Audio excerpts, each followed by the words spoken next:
Jadi semua nabi-nabi itu Pak Allah panggil dengan nama apa? Ya Adam, uskun anta, gitu ya. Ya Musa. Satu-satunya nabi yang tidak dipanggil dengan nama langsung itu Nabi Muhammad, Pak.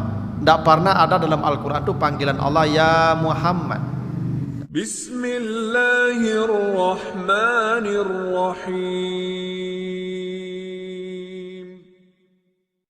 Rabbil alamin. Assalatu wassalamu ala asrafil anbiya'i wal mursalin wa ala alihi wa ashabihi ajmain. Bapak, ibu-ibu, kaum muslimin, jamaah salat maghrib yang dimuliakan Allah, kembali kita bersyukur kepada Allah atas segala karunia-Nya. Salawat dan salam untuk Nabi kita Muhammad sallallahu alaihi wasallam. Bapak Ibu yang saya muliakan, malam ini kita akan bahas surat Al-Muzammil, ayat yang pertama sampai ayat yang ke-7. Ya, kita baca ayatnya. A'udzubillahi minasyaitonirrajim. Ya ayyuhal muzammil qumil laila illa qalila nisfahu aw inqus minhu qalila aw zid alaihi warattilil qur'ana tartila. Inna sanulqi alaika qaulan sakila. Inna nasyi'atal laili hiya asyaddu wat'aw wa aqwamu qila. Inna laka fin nahari sabahan tawila wazkur isma rabbika wa tabattal ilaihi tabtila. Artinya, hai orang-orang yang berselimut, hai orang yang berselimut, berdirilah di malam hari kecuali di sedikit dari sisa malam, separuhnya atau kurang dari separuh, atau lebihkan dari separuh, dan bacalah Al-Quran dengan bacaan yang tartil. Sesungguhnya kami akan memberikan kepadamu perkataan yang berat. Sesungguhnya bangun malam itu lebih menguatkan jiwa, dan bacaan di waktu itu lebih berkesan. Dan engkau sesungguhnya di siang hari punya urusan yang panjang, dan berzikirlah menyebut nama Tuhanmu dan beribadahlah kepadanya dengan sungguh-sungguh. Nah, itu arti harfiahnya surat Al-Muzammil ayat 1 sampai ayat yang ke-8. Ayat ini Bapak Ibu adalah wahyu yang awal. Ya, wahyu yang awal. Ya, setelah surat Al-Alaq, lalu ada surat Al-Mudassir. Nah, setelah Al-Mudassir itu ada beberapa ayat yang turun setelah itu, dan baru surah Al-Muzammil. Ini wahyu yang awal turun di Makkah. Dan inti surat Al-Muzammil ini adalah perintah kepada Rasulullah untuk salat di tengah malam. Jadi Bapak Ibu jangan mengira perintah salat itu setelah Isra Mi'raj. Ya. Perintah salat itu sudah turun sebelum Isra Mi'raj tahun ke-10 kerasulan. Di tahun ke-10 kerasulan, tolong ditutup pintunya. Keluar hasil. Jadi perintah salat malam ini sudah ada sebelum perintah salat wajib yang 5 waktu ini. Cuman yang 5 waktu ini turunnya pada waktu peristiwa Isra dan Mi'raj. Sebenarnya Nabi sudah salat juga sebelum Isra dan Mi'raj. Tuh di surah Al-Alaq Allah ceritakan, ara'aital ladzi yanha 'abdan iza shalla. Apakah engkau melihat hamba yang menghalangi, ya, seorang yang menghalangi hamba kami salat? Maksudnya itu Abu Jahal. Jadi Abu Jahal itu Ibu, saking bencinya dengan Nabi, dia kasih perintah, andai Muhammad nampak salat sujud, maka patahkan batang lehernya, gitu. Ya, jadi Abu Jahal itu memerintahkan agar kalau nampak Muhammad salat, maka patahkan batang lehernya. Itu yang dimaksud ya, ala ara'aital ladzi yanha abdan iza shalla. Jadi Nabi Muhammad sebelum Isra Mi'raj itu juga sudah salat. Ya, jangan dikira salat ini baru ada dikerjakan Nabi setelah Isra dan Mi'raj. Bahkan salat itu sudah ada sejak Nabi Ibrahim, karena Nabi Muhammad itu sebelum diangkat jadi rasul itu mengikuti ritual-ritual Nabi Ibrahim termasuk salatnya. Karena Nabi Ibrahim itu di surat Ibrahim ayat 37 itu ya meninggalkan Ismail di pinggir Ka'bah. Dia berdoa itu ketika meninggalkan Ismail di pinggir Ka'bah itu dia berdoa. Apa doanya? Rabbana inni askantu min zurriyati biwadin ghairi zi zar'in inda baitikal muharram Rabbana liyuqimus shalah.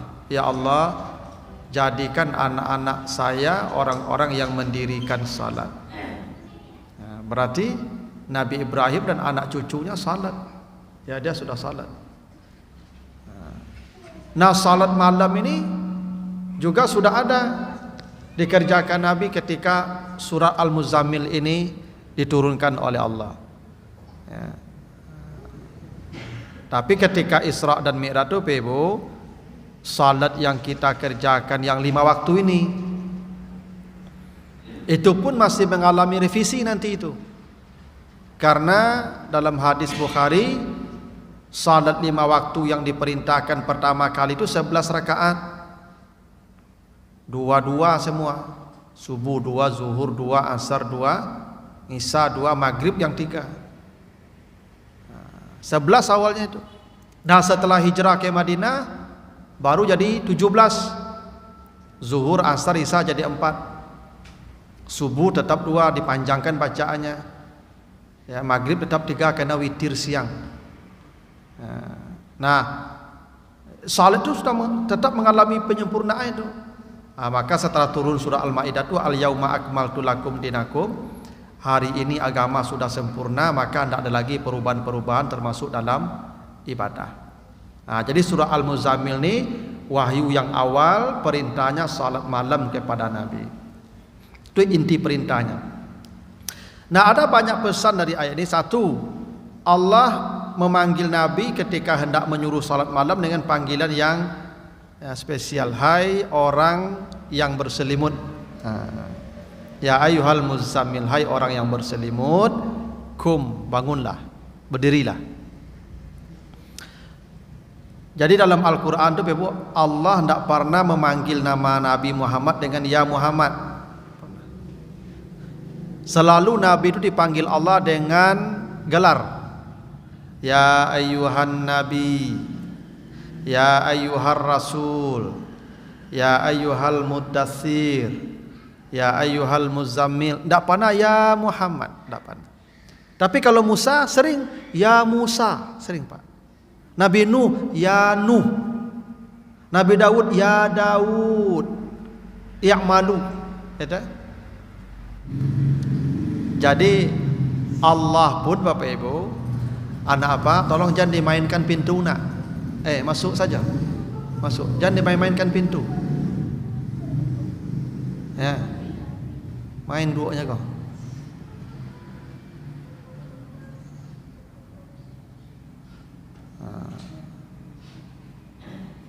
Jadi ya, Allah tuh tidak pernah memanggil nama ya Muhammad. Ya. Selalu dipanggil tuh dengan panggilan kebesaran gelar. Jadi Allah saja Pak itu tidak memanggil ya Muhammad. Panggilnya ya Rasul, ya ayuhan Nabi, ya Muzammil. Itu adab tuh Pak. Makanya kata Allah di surat An-Nur ayat 63, kata Allah, la taj'alu du'a ar-rasul bainakum ka du'ai ba'dikum ba'dan. Jangan pernah kalian memanggil Rasul dengan panggilan seperti kamu memanggil kawanmu. Awak kan diimbau saya namamu Pak sama kadang. Tak boleh tu. Tak boleh memanggil Nabi itu ya Muhammad. Inilah yang menjadi dasar Pak kita bersalawat tu pakai Sayyidina. Allahumma salli ala Sayyidina Muhammad. Allahumma salli ala sayyidina wa habibina wa maulana Muhammad. Itu adab. Adab. Memang Nabi mengatakan, berselawatlah kalian kepadaku, kata Nabi. Sahabat bertanya, bagaimana kami berselawat kepada engkau ya Rasulullah? Nabi katakan, Allahumma salli ala Muhammad. Katakan Allahumma salli ala Muhammad. Memang tidak ada sayyidina. Memang Nabi tidak pernah mengajarkan kata sayyidina, betul. Tapi kitanya beradab dengan Nabi. Ya. Jadi walaupun Nabi tidak pernah mengajarkan sayyidina, itu Nabi itu tawadu. Nabi itu tawadu. Tidak mungkin Nabi mengatakan, berkatalah sayyidina kepadaku. Tidak mungkin, Pak. Nabi itu orangnya rendah hati. Cuman kitanya yang beradab itu diajarkan Nabi, diajarkan Allah dalam Al-Quran, ada adabnya. Allah saja memanggil Nabi Muhammad tidak pernah dipanggil nama, ya, dipanggil gelar. Samulah bapak ibu kamu. Ambo kan semua anak bapak ibu, ya toh? Ya, semua anak bapak ibu. Bisa aja bapak ibu panggil saya Sofyan, tidak kabedang emo tu, enak. Cuman kan tidak beradab nama tu. Makanya bapak ibu kalau sebut kan Pak Ustadz gitu tuh. Kan tak pernah manggil nama saya. Panggil Pak Ustadz kan? Dah panggil Buya. Itu namanya adab. Makanya di Minang tu kan begitu, Pak. Ketek banamo. Gadang bagala, Pak. Kalau nyo ketek inamonya diimbau. Tapi kalau nyela berumah tanggo, Pak, dak namo diimbau deh bagi gala deh. Ya di keluarga isi itu bana bagala deh, Pak. Sultan Rangkayo. Kena Sultan Rajo Ame, atau Sidi kalau di Periaman apa, atau Bagindo. Kan Bagindo, Sultan, Sidi kan itu seorang ya Pak. Bagindo itu baginda, raja itu Pak. Sultan itu sultan, sultan raja aja Pak. Sayyidi itu tuanku, raja itu. Itu namanya ya adab. Makanya di rumah tuh Pak ndak boleh orang lama nikah kok diimbau namanya lah. Itu Al-Quran mengajarkan tuh. Allah ndak pernah memanggil ya Muhammad, ya ayyuhal muzammil, ya ayyuhal muddassir, ya ayyuhan nabi, ya ayyuhar rasul. Jadi kadang-kadang ada orang terlalu sempit memahami dalil ini. Tak boleh pakai Sayyidina bersalawat ke Nabi, karena Nabi mengajarkan Allahumma salli ala Muhammad, gitu saja. Apa yang diajarkan Nabi sudah gitu saja, tak perlu tambah-tambah Sayyidina. Nah, kan kita bicara adab juga. Nah, memang Nabi tidak mengajarkan begitu, karena Nabi itu orangnya tawadu. Nah jadi itu kenapa panggilan Allah itu Muzammil, orang yang berselimut. Nah ketika Allah panggil orang yang berselimut untuk bangun malam, ibadah malam, itu artinya ibadah malam yang paling afdal itu adalah tidur dulu Pak, berselimut dulu. Ibu bapak kalau tidak tidur-tidur ya boleh juga, cuman tidak tinggi nilainya Pak. Yang tinggi nilainya itu kalau tidur dulu, berselimut dulu. Bahkan kondisi selimutnya bukan selimut biasa. Makanya Allah sebut Muzammil. Ada dua huruf yang ditasdidkan Pak, zai cie mim cie, Muzammil. Sebenarnya Pak, kalau dalam kaidah bahasa harusnya kata ini bukan muzammil tapi mutazammil. Hanya satu tasdidnya mim. Dari kata tazammala ya tazammalu, ya itu isim fa'ilnya mutazammil, ya mutazammil. Tapi oleh Allah diganti tanya itu dengan zai, lalu zainya didobolkan, ditasdidkan, namanya mudaaf. Mudaaf itu artinya dobol, sehingga ada dua yang dobol di situ. Zai dobol, mim dobol, zam. Apa maknanya itu? Ini menunjukkan betapa beratnya ya bangun malam itu. Karena ketika itu orang hendak menambah selimut. Jadi selimut yang diangkat tu bukan selimut satu lapis, selimut 2 lapis. Karena jam 3 ke bawah tu Pak, ini rancak dan lama ia menambah selimut Pak. Oh masih mending lagi di Padang kau dapat selimut mana lalu dapat. Kalau di jalan panjang di kampung rumah bu Pak, atau di Padang Panjang ya Pak, atau di kaki Gunung Merapi tu Pak, itu makin pagi tu Pak, masya Allah, ya makin bertambah selimut Pak. Nah kata Allah, selimut kamu yang 2 lapis itu buang. Ini menunjukkan beratnya, saking beratnya orang menambah selimut, dia membuang selimut. Kan berat tuh Pak. Itu makanya tahajud itu baru disebut tahajud kalau tidur. Karena tahajud itu artinya melawan kantuk dan dingin. Jadi kantuk dingin kita lawan. Itu maka besar pahalanya. Dan di saat itu kita bangun berdiri. Dan karena itu ibadah yang berat, ya maka ganjarannya besar. Nanti di akhirat kata Allah, asa ayyab'asaka rabbuka maqaman mahmuda. Besok di akhirat ketika manusia diberdirikan Allah selama 50.000 tahun di padang mahsyar, orang yang tahajud itu tidak berdiri dia. Ada makam mahmuda untuk dia, tempat yang istimewa, yang spesial. Nah ini menunjukkan beratnya bangun malam itu. Ketika itu orang hendak menambah selimutnya, maka muzammil didobolkan 2 hurufnya untuk menunjukkan selimut yang dobol yang kita buang, yang kita angkat. Ya sebenarnya ya untuk bapak ibu tidak terlalu sulit ya, tapi yang umur sampai 50 ke bawah kok barik kok Pak. Jago jam 3:30, jago jam 3 itu tidak mudah. Nah itu kenapa Allah mengganti ta dengan zai, sehingga dari mutazammil menjadi muzammil, ya menunjukkan bahwa usaha mereka bangun itu tidak mudah. Orang menambah selimut, mendobolkan selimut, dia mengangkat selimut yang dobol itu. Nah.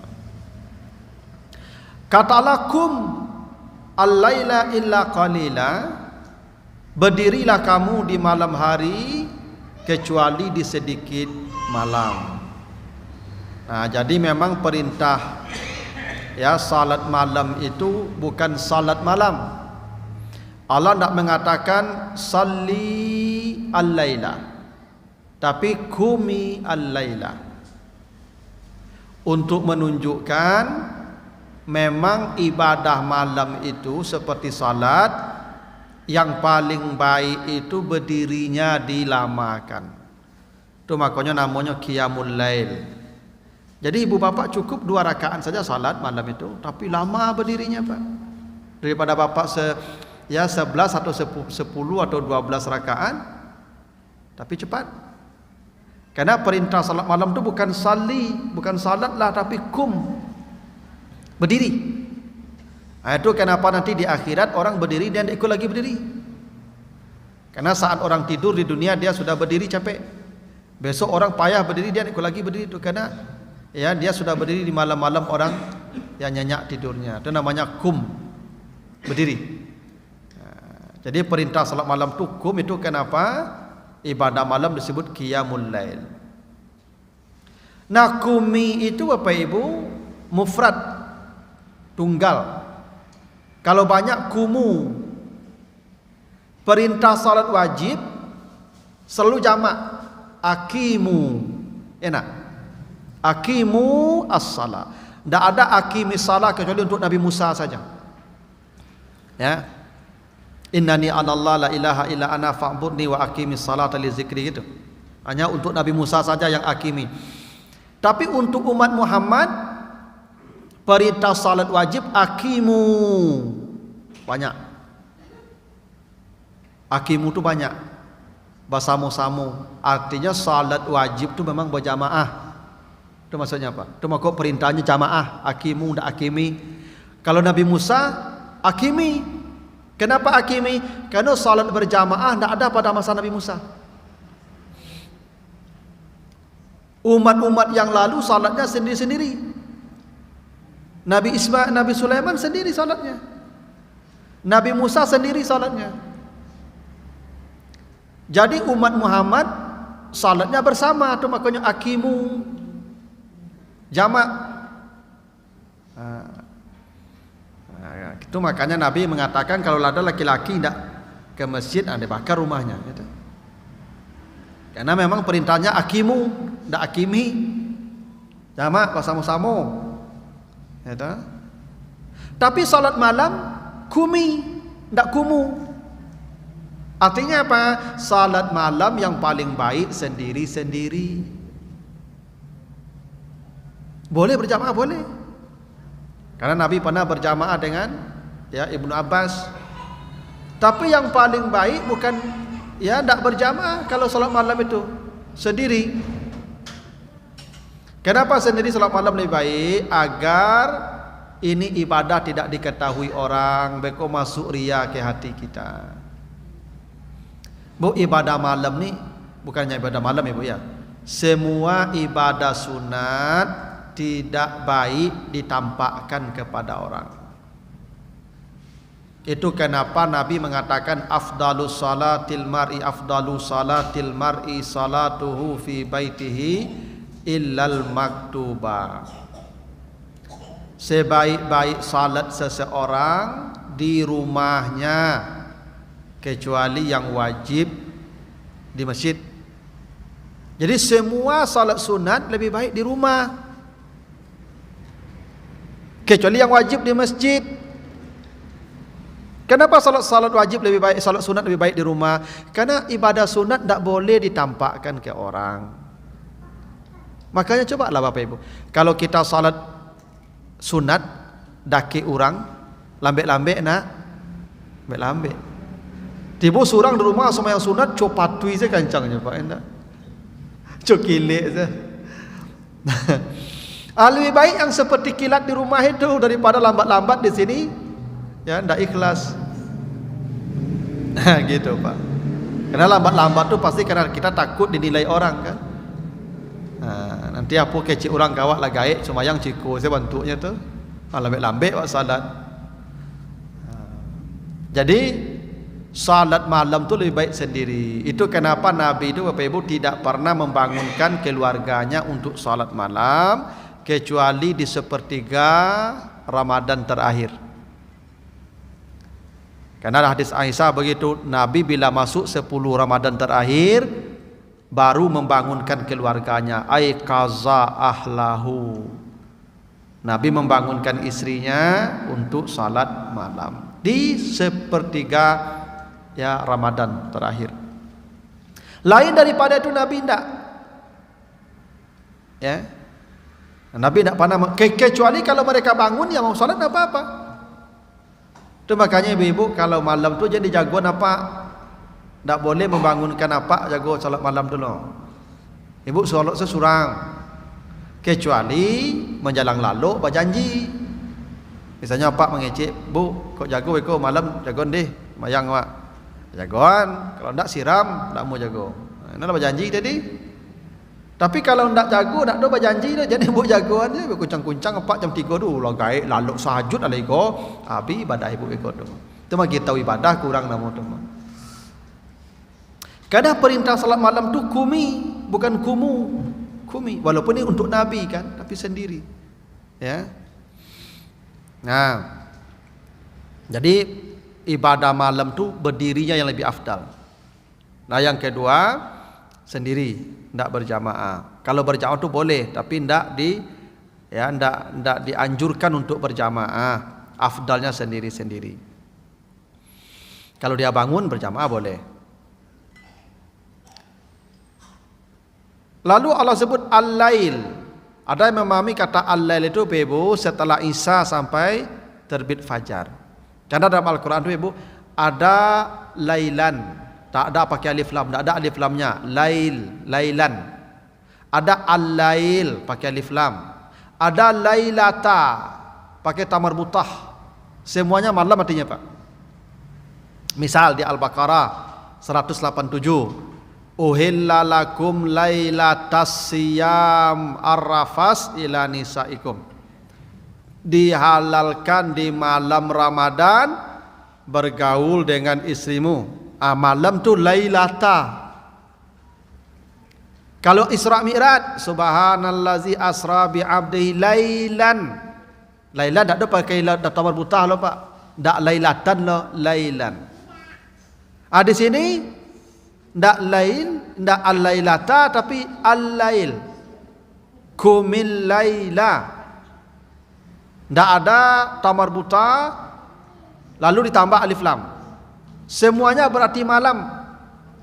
Cuman malamnya beda menurut pemahaman ahli bahasa. Kalau malamnya pakai tamar buta, lailata, itu mulai maghrib sampai subuh. Kalau pakai alif lam, kalau pakai tamar buta, lailata. Lailata itu dari maghrib sampai subuh.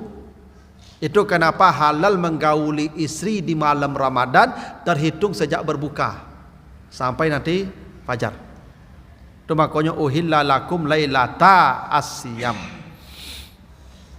Kalau dia tidak pakai alif lam, tidak pakai tamar buta, lailan itu menunjukkan di penghujung malam, sedikit sisa malam. Makanya Nabi Isra Mi'raj, subhanallazi asra bi 'abdi lailan, tidak pakai alif lam, tidak pakai tamar buta. Artinya Nabi itu berjalan malamnya ketika orang di Makkah sudah tidur semua. Maksudnya tengah malam ke bawah. Tidak di semua malam. Kalau lailata semua malam. Kalau lailan di sisa-sisa malam. Lalu orang sadonya itu lailan. Kalau al-lail pakai alif lam mulai setelah Isya sampai terbit fajar. Nah, perintah salat malam bukan lailan, bukan lailatan tapi al-lail. Ini perintah salat malam berlaku setelah salat Isya. Itu kenapa ibadah malam yang paling minimal witir 1 rakaat. Kapan salat witir? Setelah Isya. Sebelum Isya tidak ada witir Pak. Witir setelah Isya. Nah itu maksudnya ibadah malam baru dihitung sebagai ibadah malam kalau itu setelah salat Isya sampai nanti waktu subuh datang. Itu kenapa Allah tidak mengatakan lailata atau lailan tapi al-laila. Ya. Semuanya malam atau hidup Pak. Cuman malamnya beda-beda. Lailata itu dari maghrib sampai dengan subuh. Lailan itu di tengah malam ke bawah. Ya. Al-lail setelah Isya sampai subuh. Nah, jadi salat malamnya dimulai setelah Isya. Jadi ibu bapak nanti kalau tidak yakin bangun malam nanti itu Pak. Tak boleh habis Isya witir 1 rakaat. Itulah ibadah malam nama itu Pak. Walaupun dapat belum tidur lah. Ya. Bapak salat witir 1 rakaat setelah Isya itulah ibadah malam tu. Lah termasuk qiyamul lail di situ tu, cuman ndak maksimal saja. Yang maksimal tu tidur dulu, nanti di penghujung malam baru kita salat. Baru menjelang fajar nanti kita baru witir. Itu yang paling afdal. Nah, itu ya kenapa Allah menggunakan kumil laila, bukan kum lailan. Ya, bukan kum al-lailata tapi laila. Itu menurut pemahaman para ahli bahasa begitu. Walaupun boleh sejak habis Isya al-lail, kumil laila, walaupun boleh setelah Isya, tapi katalah illa qalila, ambillah di sedikit sisanya. Coba. Boleh Bapak setelah salat Isya ini salat malam, tapi kata Allah ambillah yang di sisanya sedikit, illa qalila. Ini menunjukkan bahwa ada waktu yang utama. Apa waktu yang utama? Di sedikit sisa malam. Jadi kalau misalnya Bapak bangun jam 4:30 itu paling baik salat malamnya. Nanti ketemu azan subuh saja. Lebih baik. Di sedikit dari sisa malam. Karena ini berdasarkan hadis sahih, ya. Allah itu turun ke langit dunia di penghujung malam. Di sepertiga malam terakhir Allah turun ke langit dunia. Allah berteriak, memanggil hamba-hambanya, ya. Allah memanggil, menyeru. Siapa yang ya meminta, saya beri. Siapa yang berdoa, saya jawab. Siapa yang minta ampun, saya ampuni. Itu di sisa malam tinggal sedikit. Allah turun ke langit dunia. Ya, ini maksudnya turun ke langit dunia itu bukan turun kayak kita ya. Allah berada sangat dekat dengan hambanya di sisa malam. Turun itu kan mendaki Tuhan kawak namo tu Pak. Bukan turun mudah awak turun janjang nak. Allah itu sangat dekat ketika kita di penghujung malam tu. Maka kata Allah, memintalah saya beri. Ya, berdoalah saya jawab. Minta ampunlah saya ampuni di penghujung malam. Itu kenapa Nabi diceritakan Bapak Ibu, Nabi itu kalau habis Isya selalu tidur. Nabi tidak pernah lagi bicara kalau sudah salat Isya. Nabi itu benci bercerita-cerita setelah salat Isya. Ya. Kenapa? Karena Nabi ingin bangun di pertengahan malam dan Nabi tidak tidur lagi sampai ke fajar datang. So, kalau Pak lalu habis Isya tu Pak, apa jago jam 2 balik, jam 1 dah masalah, dah lalu sampai pagi le Pak. Karena kebutuhan tidur kita tu paling baik itu dari jam 9 sampai jam 1. Itu yang paling baik tidurnya Pak. Jam 1 ke bawah sebenarnya itu tidak bagus lagi waktunya tu Pak. Celah Pak kalau sempat apa lalu habis Isya tu jago apa jam 2 ndak puih rasa lalu apa ya. Coba lalu jam 2, jago jam apa jam 5 tu. You mana balik badan pagi dia nak Pak. Ya, itu makanya Nabi itu bangun apa habis Isya tu tak mau lagi bercerita-cerita. Awak kini kok yang susah Pak. Sudah Isya tu sampai jam 2 balik mata saya di layar monitor Pak. Nya tak mota lah Pak, tapi motanya yo jari itu Pak. Ya. Sampai jam 1. Itu makanya subuh tu payah bangun. Bapak Ibu kalau lalunya jam 1 sulit jam mampir tu bangun tu. Ya kecuali awak tua-tua tu kita ya bisa. Tapi ni muda-muda Pak. Mustahil tu Pak bisa bangun jam 3 jam mampir tu Pak, kalau jam 1 baru lalu baru. Makanya saya tu kadang-kadang Bapak Ibu berpikir juga dosa di mall-mall tu Pak. Itu anak-anak yang pegawai mall itu kan pulangnya jam berapa tu Pak? Mall tutup jam sebalik tu. Enak. Kalau jam sebalik tutup itu langsung pulang itu dia pun barang-barang dalam tu. Rapian dulu. Tutup dulu. Jam barangnya kalau mall tu ikut tu jam 2 leh nak. Jam berapa tiba di rumah tu? Jam 1. Dia di rumah tu mungkin lalu le Pak. Kau main apa dah sontak tu? Jam 2 lalu. Jam berapa jago subuh tu Pak? Ya karena mall mereka buka jam 10 lah. Jadi dia bagi dispensasi untuk nak solat subuh tu bukan suit itu. Ambo heran kenapa umat Islam mayoritas Pak, tapi kok tidak bisa menegakkan aturan yang membuat umat Islam ni taat untuk agamanya.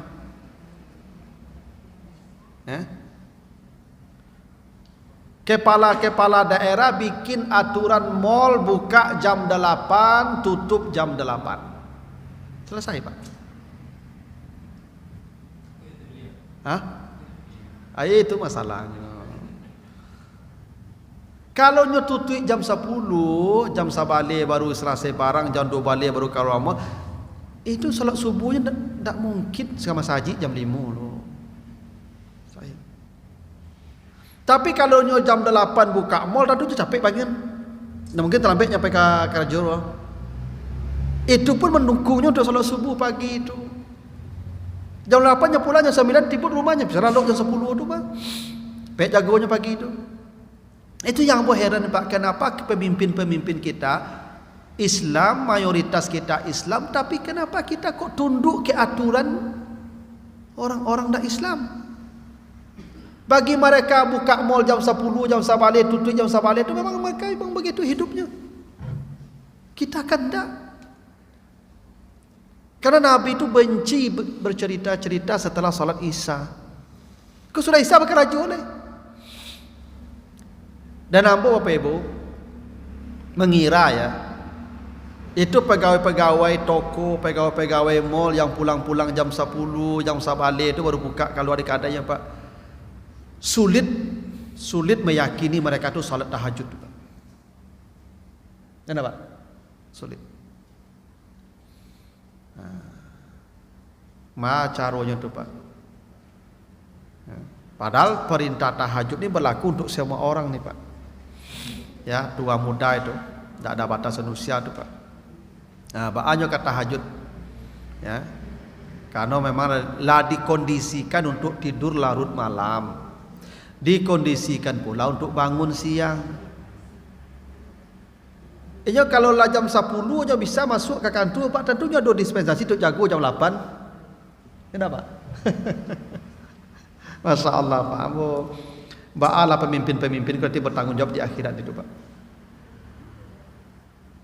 Ketika dihisab nanti, kenapa rakyatmu salat subuhnya terlambat? Oh, karena mereka bekerja di mal-mal, di toko-toko. Jam berapa toko kau tutup? Jam 10. Allah, ya Allah. Itu pejabat-pejabat kok langsung dioncien bergolong-golong ke neraka do pe cayo lah kamu. Lah. Ya kan dinyo kebijakan. Bisa. Itu anggota DPRD itu bikin perda. Semua toko, mall tutup jam 8. Bahwa mereka melanggar itu urusan mereka lah. Tindak. Makanya Pak, yang paling hebat menegakkan amar ma'ruf itu penguasa. Itu makanya perintahnya amar ma'ruf. Amar ma'ruf. Pemerintah bahasa Arabnya ulil amar, ulil amri. Ulil amri dengan amar ma'ruf itu sih katanya tuh. Tugas kita menegakkan yang baik. Di sisi lain ada penguasa namanya juga amar, ulil amr. Apa maknanya hubungannya amar ma'ruf dengan ulil amri? Amar ma'ruf kok tagaknya di ulil amri. Ndak jauh ulama lah Pak, ulama kok nak tagak amar ma'ruf lah Pak. Mau dia buat kini kok ala apa busa-busa apa ngecek orang situ je. Coba pemerintah Pak bikin aturan, DPRD bikin itu perda, ketuk palu eksekusi pemerintah. Jalan tuh Pak, tagak aturan ke langsung. Ya. Masalahnya bakok dibuka mall sampai jam 10 masalahnya. Kalau pergi belanja kan tak bisa siang belanja, tak bisa sore belanja. Tak bisa pagi pergi belanja. Bakok harus sampai jam 10 mall tu buka sampai jam sabale. Nah, itulah. Kasihan Bapak Ibu ya. Umat Islam ndak digiring ke ya jalan yang baik dengan aturan-aturan. Sebenarnya bisa tuh Pak Ibu. Itu makanya perlu pemimpin-pemimpin yang saleh. Ya. Nah, tapi itulah. Itu makanya pilih saya boleh di wali kota supaya itu saya namanya sana. Tapi tidak mungkin resu Pak. Tapi wali kota tu kan tak sendiri dulu Pak. Dulu PDPRD tu.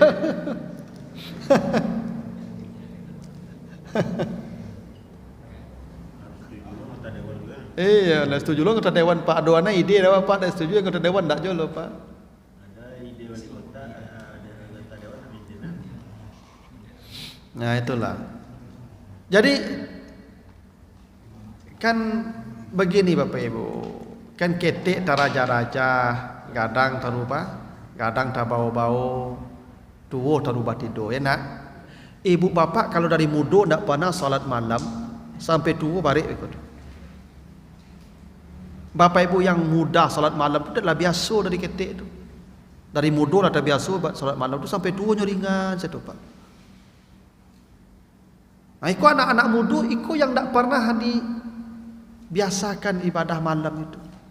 Kalau terlalu anak-anak kini jagonya memang terlambat. Tambah lu pengaruh HP leh. Ya.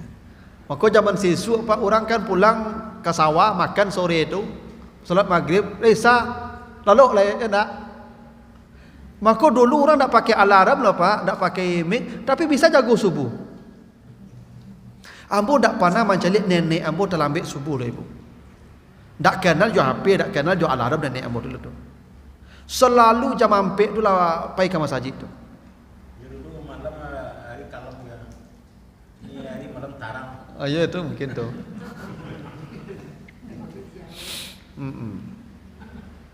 Ya. Ada toko. Cici ada toko yang. Ya lalu lama. Ya tapi orang dulu tu tak pernah bangun terlambat walaupun tak ada mic heboh di masjid. Tak ada HP alarm tapi mereka bisa bangun malam tu Pak tanpa alarm. Kenapa? Pertama karena terbiasa. Yang kedua karena tidurnya pasai. Habis sisa bila lok lai. Jam 3 lebih jago tu Pak.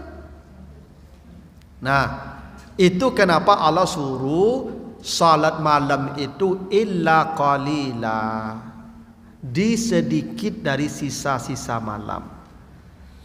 Walaupun boleh dari habis isya tadi al-lail, tapi yang paling baik di sisa malam tadi. Nah, sedikit. Itu makanya Nabi mengatakan salat malam tu 2. Bila engkau khawatir subuh, maka witir sajalah 1 rakaat. Itu pun cukup untuk salat malam, karena yang paling baik itu dia di penghujung malam. Penghujung malam.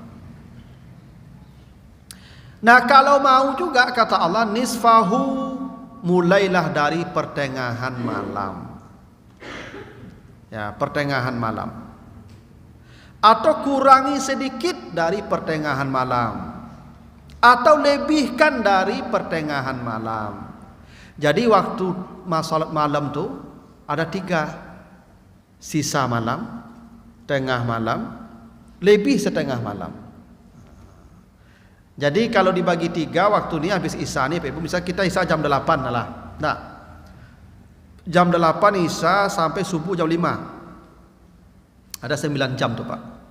Jam 8 sampai jam 11 itu waktu yang 2/3. Jam 11 sampai jam 2 itu waktu separuh, setengah, nisfah. Jam 2 sampai jam 5 itu waktu qalil tadi, waktu sepertiganya. Jadi kalau Bapak bangun jam 2 ke bawah, itu masuk qalilan tadi itu, di sisa malam. Di sepertiga malam. Kalau Bapak salat malamnya jam 2 balik, jam 1, itu masuk ke setengah malam tadi. Kalau Bapak salat malamnya jam 10 atau jam 1 balik atau jam 9, itulah masuk ke 2/3 malam. Kenapa boleh jadi begitu? Misalnya Bapak Ibu tadi pulang sore dari luar kota, latih badan, sudah maghrib duduk-duduk di kursi. Tiba-tiba takaluk sudah maghrib. Tak jago jam 10. Salat isya nak. Habis salat isya, salat malam. Itu sudah masuk di 2/3 malam namanya. Ya. Yang jam 10, jam 9 itu sudah masuk ke 2/3 malam. Jadi nanti salat malam itu tidak mesti, ya, tidak mesti jam 1, jam 2. Karena waktunya 3. Ada 3 waktunya. Sepertiga atau penghujung, sedikit sisa, setengah atau lebih dari setengah. Maksudnya 2/3 malam. Jadi Bapak Ibu tinggal milih mana yang kuat. Ya, biasanya kalau Nabi itu mulai separuh malam tu Pak, ke bawah. Karena kata Aisyah, Nabi kalau salat malam bangkak-bangkak kakinya dek tagak. Kalau bangkak-bangkak kaki tagak kan lama tu Pak. Ya enggak? Kalau lama kan maksud kan enggak sedikit waktu yang dibutuhkan tu Pak. Ya. Makanya Nabi itu kalau salat malam tu Pak Ibu, itu Al-Quran tu bisa selesai tu. Ya, karena kalau mulai salat malam jam 12 Pak, 1 rakaatnya Ali Imran dan Al-Baqarah. Berarti 1 rakaat tu 3 juz. Nabi salatnya berapa rakaat? 11 rakaat. Jadi kalau 11 kali 3 juz, ya 30 juz kan? Ya gitu. Kan ceritanya begitu. Nabi itu salat malamnya Al-Baqarah, Ali Imran 1 rakaat. Al-Baqarah, Ali Imran itu berapa juz, Pak? Ya kan? Hampir lebih 3 juz. Dan Nabi kata Aisyah salat malamnya 11. Berarti setiap rakaat itu kalau 3 juz, berarti 10 rakaat di luar witir. Berarti sudah 30 juz. Berarti Nabi itu salat malamnya khatam Quran. Itu, Pak. Nah, ya. Nah, baru kata Allah warattilil Qur'ana tartila. Bacalah Al-Quran di tengah malam itu dengan bacaan murattal. Jadi bacaan itu ada macam-macam. Ada murattal, ya, ada tilawah. Kalau tilawah itu membaca dengan pemahaman, ya, kita baca lambat-lambat, kita pahami, kita lihat tafsirnya, itu namanya tilawah. Makanya sari tilawah. Sari tilawah itu dikasih pemahaman, ya. Kayak kita sekarang ini tilawah namanya, Pak. Ya. Ada namanya qiraah. Kalau qiraah itu, nah, itu qiraah. Bisa jadi itu Pak Buncuang tuh dengar. Itu qiraah. Atau bisa jadi baswaru. Nah, karena qiraah itu umum, bisa baswaru, bisa enggak. Bahkan di hati pun qiraahnya tuh. Kalau murattal enggak. Murattal dengan bacaan yang suara yang bagus. Ya ayyuhal muzammil qumil laila illa qalila. Nah, itu namanya murattal. Kayak imam. Karena kalau dibaca murattal tuh Pak Ibu, di tengah malam tuh hati agak lebih lembut. Kalau antuk-antuk saya bacanya tidak pengaruh ke hati dah. Silakan Pak.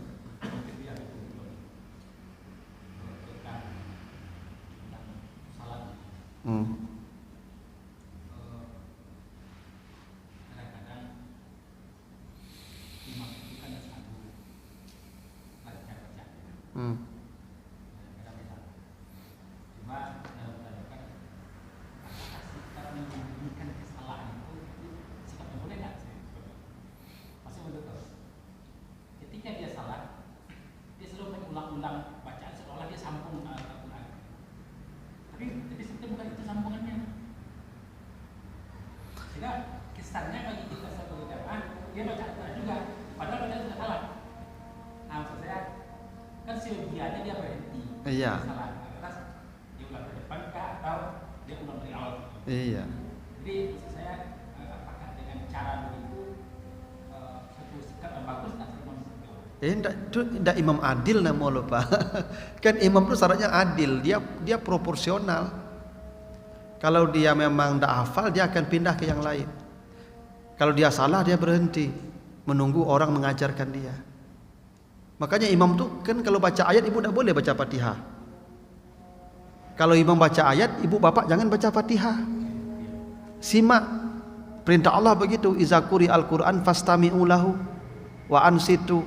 Kalau dibacakan Quran dalam salat atau di luar salat, diam dan dengar. Kok diam dan dengar kok salahnya beko? Tugas kita mengajarkan dia. Melenceng ayatnya nanti itu, pindah bacanya ke yang lain.